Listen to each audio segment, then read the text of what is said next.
Assalamualaikum warahmatullahi wabarakatuh. Hope you're doing well. Ramadan Mubarak.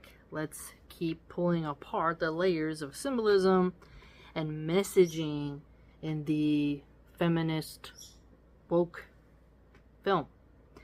I want to bring your attention to how there's a line that said, we have to get the Barbies away from their Kens. This is quite potent when you know that Shaitan tries to drive a wedge between a husband and wife, and that the legions of Shaitan report back to him that they've separated a wife from her husband. The breaking apart of the nuclear family and turning a husband and wife against each other creates manifold problems that have been discussed extensively now. Always have been discussed, but now even more so. Once a woman is isolated from her husband and you're able to pump her brain full of individualism, materialism, and vapid vanity, she then starts to shift and pull away from another type of lifestyle that can offer fulfillment. The homemaker versus the working boss bitch. These are dynamics that are presented to women and they have to choose a path, right? And some spend time in each role for a period and then they move on to something else. Not everything is stagnant or monotonous or predictable. Some flow in and out of those circumstances. And so when we see that the Barbies create a grand conspiracy where they're going to de-brainwash these women who seem pretty happy to be serving. One of the lines was, likes being a helpful decoration. Now, this line is so openly feminist, right? Because it uses the leftist vocabulary of objectifying women to the point where they become an object and an object on display. When in reality, these same women then push adult entertainment, and that in and of itself is a form of objectification. But if you want to go deeper, if you're gonna complain that a happy housewife who's attractive is just a decoration, well then don't get mad when we call you a cog in a machine, a wage slave, a serial number, right? You are a number. Just like an inmate has a number, you are a number in the corporation. You are a data set. You're not anything really important or valuable. Even though this film talks about Dr. Barbie and I wrote a book, like they're trying to really help women realize that they can do things, but at the same time, they shamed pregnant Barbie. And if you notice how there's a maid costume. Now, no one cleans in a maid outfit. I'd argue a lot of women clean in their pajamas with a messy hair bun. But in porn, they use the French maid. And it's funny that it's a French maid. Because, you know, I just made a dig about the French in one of the videos I did today. So it's funny that the atheists, you know, turn their women into such a whore standard that when we think of Halloween costumes, we think of a French whore maid. So I think that's kind of funny. And she's in a naughty, pornographic, those are even Halloween costumes, by the way, outfit where she's looking pretty. I'm sorry, you're scrubbing a toilet, you're really getting into that mold. You're not, like, trying to look super hot. And housekeepers, a lot of those women are, not to be rude, out of shape. They're in their 40s. They're usually from, at least in my community, they're from Guatemala, Mexico, or Honduras. And they're not like eye candy. They're just regular women. And they're going to get the job done with some elbow grease and get in and get out. Even though I do believe there's like a meme where, well, if you're a woman who doesn't want to cook and clean and the maid does it, I'll just marry the maid instead of marrying you because you are not going to do labor. And then this brings up the conversation of women, the sprinkle crowd, saying that doing chores is unpaid labor and beneath you, and you need to hire help because I'm not going to do it because I'm not your mom. And this goes into the huge cycle of rhetoric around house chores in the past and in the modern age, and how people divvy that up. So when the really beautiful maid Barbies are serving brewskis, aka beers, to the Ken dolls, and they're happy doing it, the feminist Barbies get mad, and they want to take those women away from the man because they know the man won't allow those boss babes to pull his woman away. I mean, he doesn't want to lose his woman. He likes the relationship and she seems pretty happy. And so they want her to be away and individualistic and chasing a career. And the problem is, if she was miserable in that situation, maybe you could pitch the idea of dedicate your life to an office chair, right? But if she's happy in the role, what's the problem? Why is it bad that a woman likes serving? Because I want you to remember, I was a restaurant server, and you're serving men and women. You are literally called a server, a waitress, whatever. You are serving food, taking the orders, bringing it with a smile. You have to smile. Alhamdulillah, having a niqab. I'm not a working woman in the classical sense anymore, and I don't have to smile, and I can just have a serious stoic face, which is more like me. But before, you have to have that kind of cheer, inviting, hospitable nature to you in order to make tips as well. So it's strange to me when a feminist becomes a server, she's forced to smile and have some cheer in her step in order to get more money from men.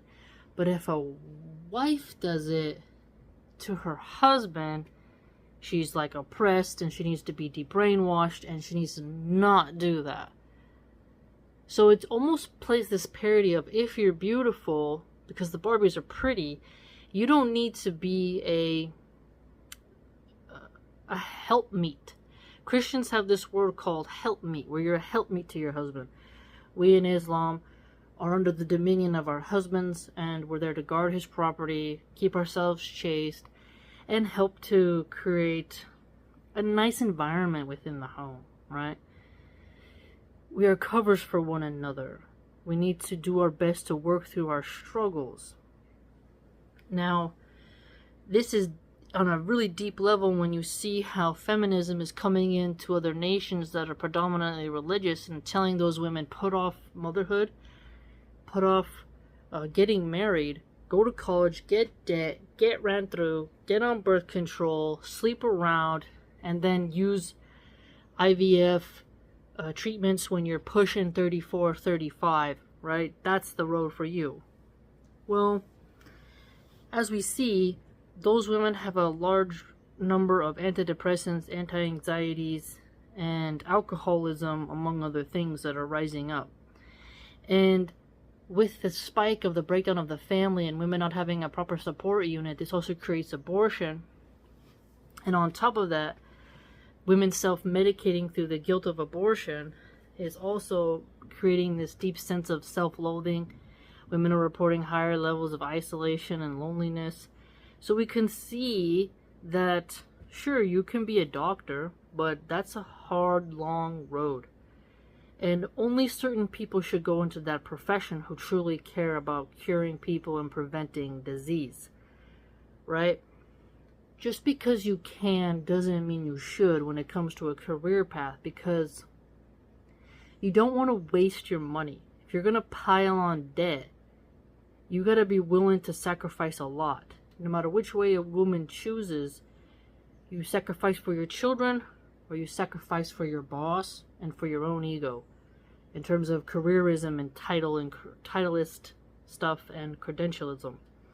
So the women having a conspiracy to isolate women from their husbands in order to put in new ideas into their minds to where they don't want to just be content as a housewife who gives loving things to her husband is, to me, part of the problem of divorce. Why are we having so many divorce? Why we have so many single moms? All these women on these dating apps, you see their profiles. Like I see people post screenshots. They're like, still looking for a man. I've even seen pregnant women in lingerie trying to hook up with people. And there's women who have 2 kids by different men saying, I know my worth. And you're like, something isn't right here.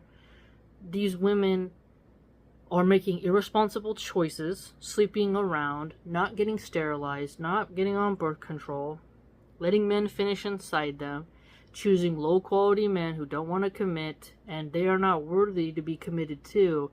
And so the only way for them is to find a new guy to take care of them, or do porn, or for them they choose porn, or to essentially live off the government, which means they're going to raise everyone's taxes in order to supply these women who made poor choices with a living standard, housing, and all that. And then we're just seeing more and more of how this is getting out of hand, where it would be those safety nets were for women who were downtrodden and trying to escape a certain situation. It wasn't supposed to be a crux where the government becomes your second husband or your father, right? It was, hey, you just became a widow. You don't have savings, or, you know, you are disabled and can't work. You know, it was for that. But this whole concept of put off motherhood, dedicate yourself to a career, in the age where you can get fired really easy and where leftists try to get you fired. Like, that's the funny part. You'll have online Twitterati who do cancel cultural crusades, and if you don't post the black square, if you don't do what they say, they're gonna find where you work and dox you and ruin your life. So the same people who tell you to dedicate your life to a career, if you don't agree with them, they try to destroy your life so that you don't have money coming in. And then they do the highest form of cancel culture. Now, the right wing has cancel culture as well, don't get me wrong. But that just goes to show you that your job that you love can be pulled out from underneath you and you're out of there. And that bad reference from that job can inhibit you in the job market, and you're not as free. You're not free. Now, if you're a housewife and you said something rude online, it's really not the end of the world. However, if you work for a company and you are on LinkedIn, well, these leftists are going to find you and harass people who are your friends and try to get everyone to turn against you and try to ruin your life. So this message in Barbie where it's like, don't be a helpful decoration. Instead, value yourself just based off of achievements in this world, which you're not guaranteed to get. I find that to be strange. Because I saw this post not too long ago that I mentioned in the past where a woman was saving in her 401k. She didn't use her vacation day. She didn't use her sick day. She thought she had more time. She ended up dying, right? She put so many hours into the company and she died before she got to use any of those benefits. And she skimped out on time with her children. I understand that feminists really resent motherhood, and some of them claim to care about child welfare, but I'd argue if you promote abortion, you promote single motherhood, you encourage easy divorce, I don't necessarily think, and also you say marriage is a bad deal, I don't think you necessarily care about children, because children need a stable home and a 2-parent household, and they need to spend time with their mamas. But they don't think that same. They have a different philosophy on what women and men are meant to do and how they are more materialistic and vapid in terms of what they wear and adorn themselves with. They're more high maintenance, so they need a career to fund that, which is strange. You have a split. You have the sprinkle crowd where it's be high maintenance, have a man pay for everything, and don't work, have a side hustle that you run from home. And then you have the other path that's like, well, I'm going to work in downtown Manhattan in the corner office and compete with the men for the top positions and sterilize my womb with alcohol and birth control and do degenerate stuff in nightclubs that are underground, right? There's different kinds of feminists is my point, and so I do understand. But when the Barbies are really just saying it in your face, gotta get the woman away from their kin, it just reminds me of how in Islam we have male chaperones. Women are encouraged to kind of stay home, not to be busybodies out there. We're encouraged not to backbite. We don't want to be fit enough for other sisters. And how some Muslim brothers talk about how a divorced woman often gives terrible advice to a sister struggling in her marriage. And there's a lot there to be said about how you can pull a woman away from her husband, and how a woman does not benefit from her marriage being dissolved over trivial things, right? It's abuse and all that, we know. But if you've had children with him, you're past your prime, you're already in too deep. You shouldn't pull out so easy unless you're ready for poverty, unless you're ready for men who just want to have you and dip. It's just the way the world works. It's very difficult to find a new mate. And you should be weary of the occultist witch who tries to separate you from your husband. A good friend tries to help you repair the problems with your husbands. Not to the point where she's enabling, like the transform wife on Twitter/X. She's crazy. She tells women to stay in some of the most horrible circumstances where I'm like, nah, no. Somebody's got to have a way out.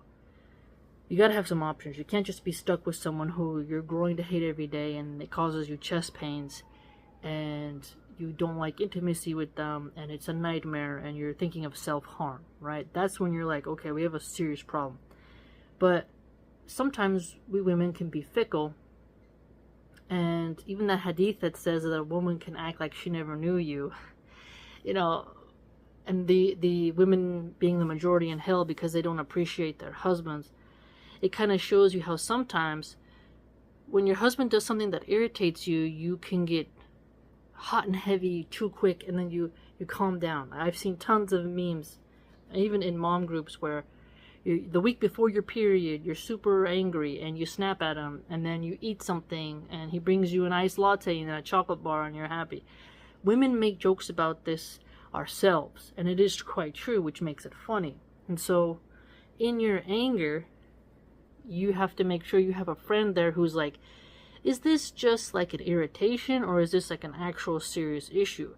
You can't just throw in the towel every time you guys have a disagreement, or he pisses you off, or you piss him off. Like, then the children suffer. Like, no. You need to do the best you can to work it out, and that's what it means to be married, in my opinion. So, the feminist Barbie getting mad at the happiness of a woman serving Ken shows you that you're really lost. Quite lost. And what is wrong with cleaning the house? What does a maid do? She cleans.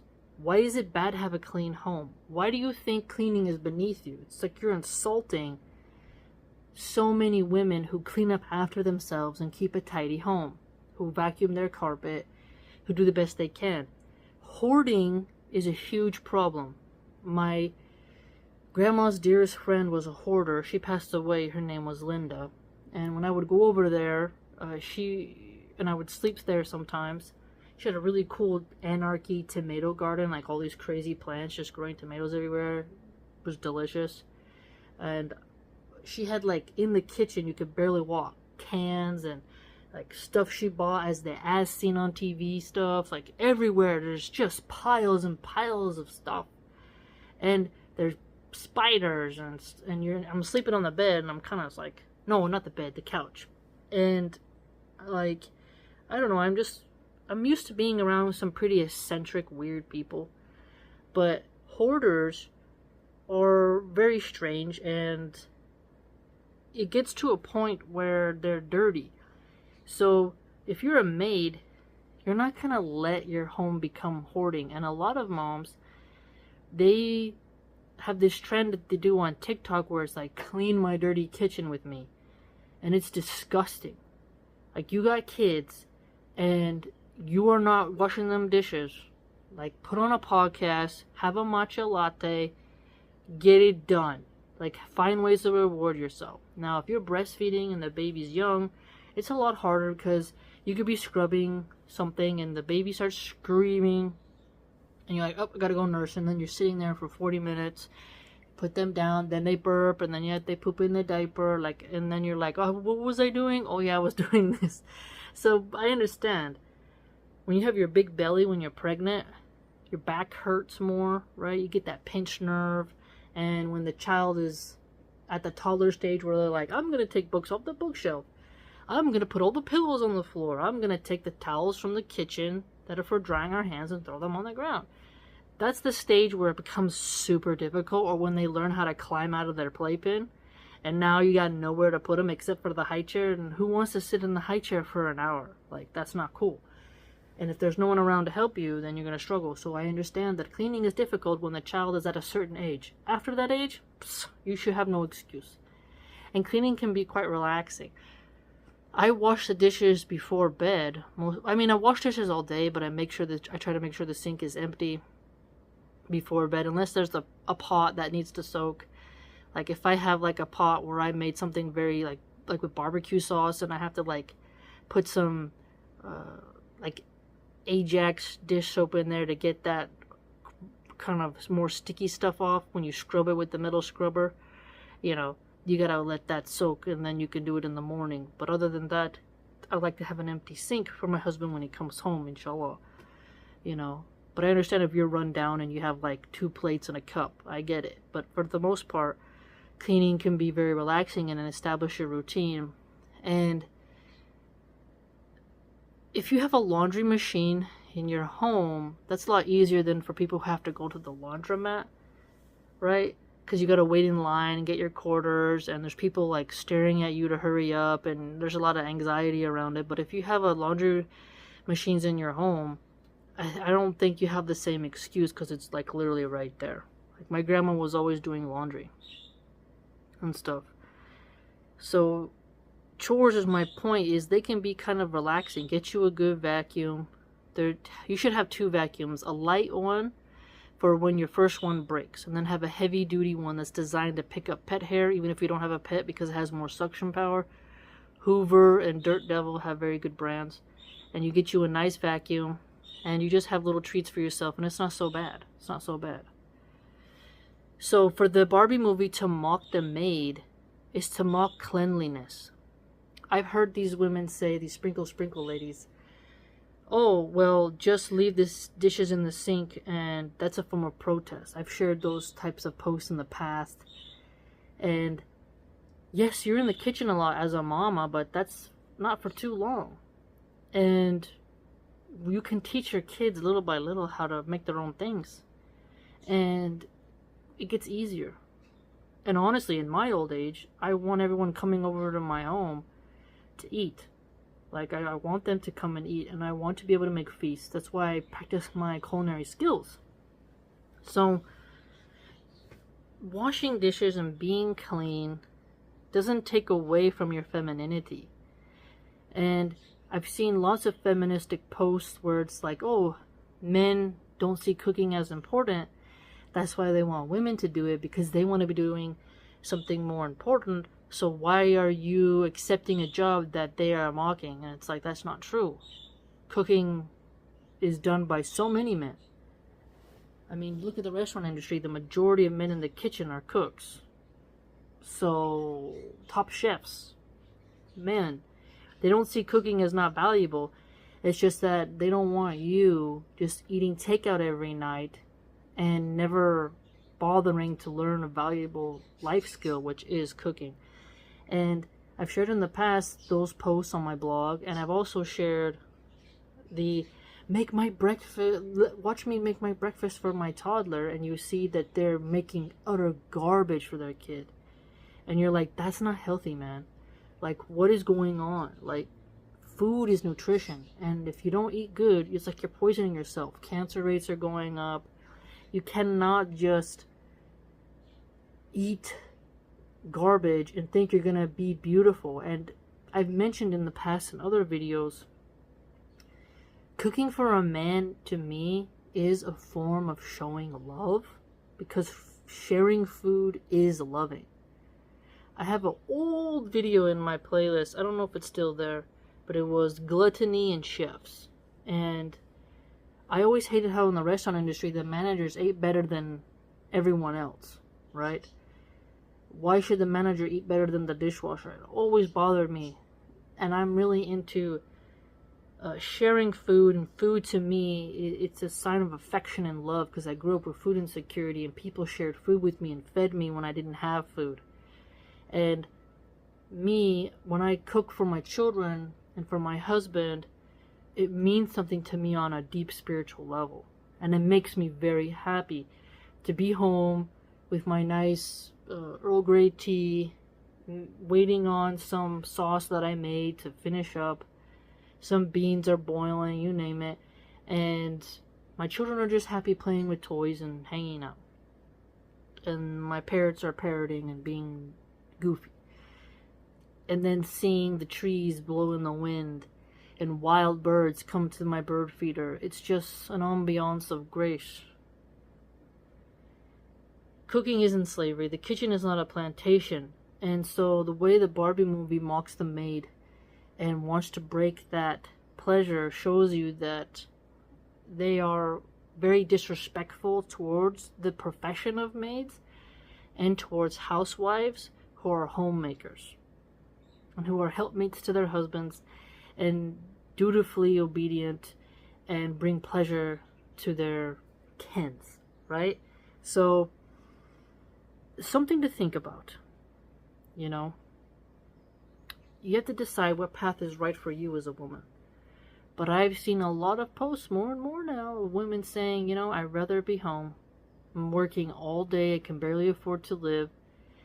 They would prefer to be a second, third, or fourth wife who's a kept woman who gets to have children and be taken care of than to be, hi, how are you? How may I help you today? Okay, what's the account number? Okay, yeah, like all day, you know, and people calling you aggressive. I mean, think about it.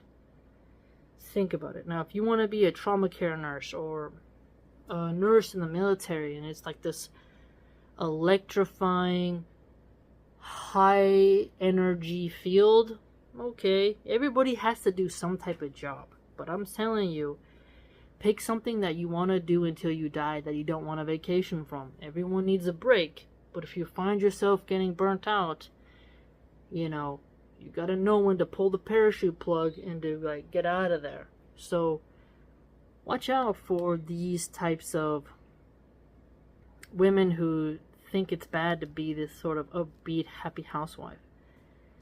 It's very romantic to have a husband who eats your food. I get a lot of happiness from it.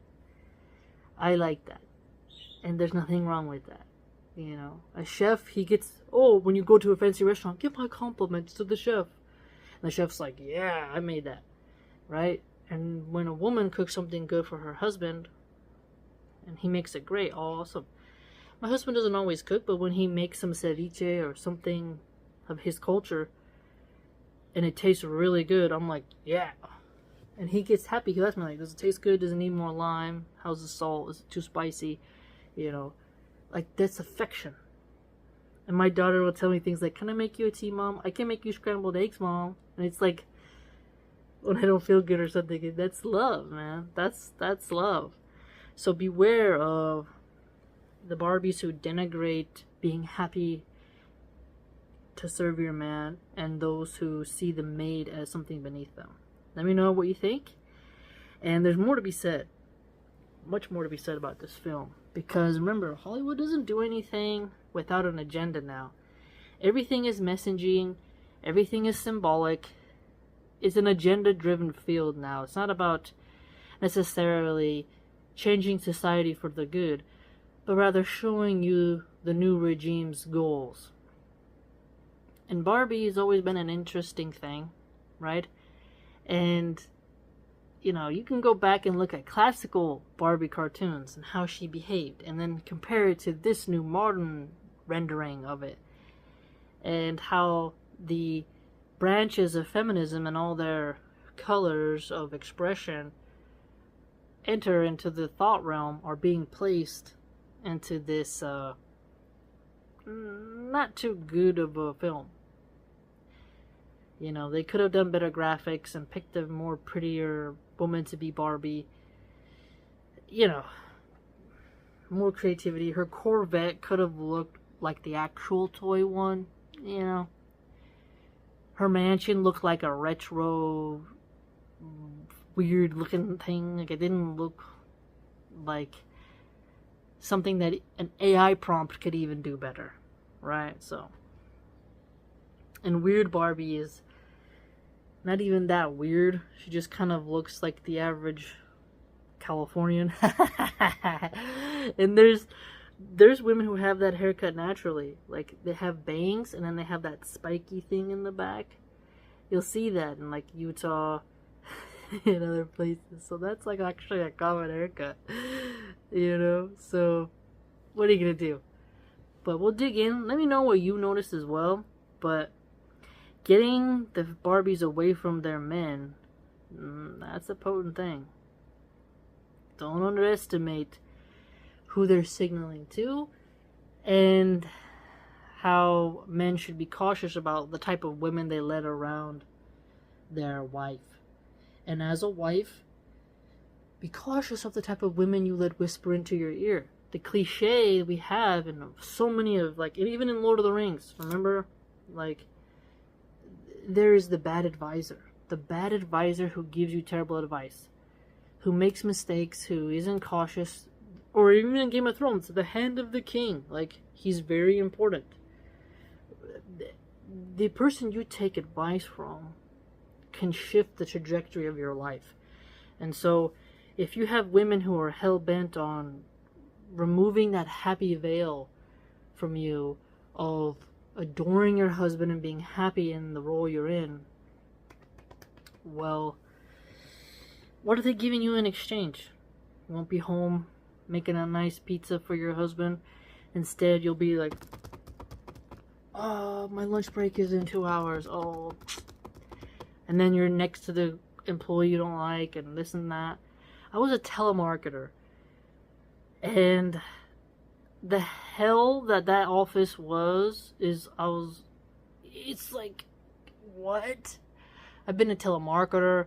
I've been a fast food fry cook. I've been a fancy restaurant hostess. I've been a bartender, a barista. I've had so many different kinds of jobs. And none of them right now would make me want to leave my children with a nanny and then go off to those jobs. Nah. I can color with my toddler while my eldest reads the Quran or plays with toys or reads hadiths or talks to me about some comic book she read. Come on, no. Like, we literally have this wonderful life, alhamdulillah. Why would I exchange that to go back into that field? Only if I absolutely had to, like, to survive. Like, if the other, like, I have my niqabs, my kimars, my hijabs, like, my shoes, like, what do I really need? Like, I don't need to, like, have a Chanel bag at the playground, you know? That doesn't make no sense. Like, I got what I need. The other moms can flex their expensive shoes and their latest phones, but I don't need that. Like, I got all the books I want. Come on. So, think about it in terms of, what do you value about your husband? How do you want your marriage to be? How can you protect your marriage? Ask Allah subhanahu wa ta'ala to protect your marriage. Pray for women in their marriages to be happy, and that the husbands can pick a good woman they like, and that they can have harmony. Don't be ashamed of figuring out the chores in your household how you want, But if you expect your husband to pay for everything in terms of like a maid service, that's gonna be tricky. If you're Beyonce, alright. But if you're not Beyonce, don't get mad at yourself for not being able to have a 24-hour maid service as if you lived in a hotel. Okay? I remember one time my mom said, I don't have a dishwasher, it's so hard. And I wash dishes by hand with some nice gloves that are soft on the inside. And they're pink with flowers. I have a baby blue one with flowers as well. And I get to look out the window and watch the breeze and the birds and the squirrels. And it's fine. And I'm OCD, so I actually can get some of my eccentricity out by like cleaning it and like hot water, super hot water, like making the dishes exactly how I want cleaned and stacking them exactly how I want, and it's actually kind of therapeutic, because if I didn't get that energy out on the dishes, then it's gonna come out in some other way, so you gotta roll with the punches, as I say. So beware of the feminist Barbies, right? Let me know, and if you'd like to join my blog and support the channel, not monetized and shadow banned. Instagram keeps flagging all my comments as spam, and I got a couple screenshots that I'm piling up of where they keep doing that. And so, help your local philosopher out by joining the blog. It's like buying me a cup of coffee, and you read some longer posts on there, and it's private, so it's not as many trolls. Trolls usually troll for free. They're not gonna pay to troll, and if they pay to troll, well, hey, at least you paid. Take care, fam. Have a great Ramadan.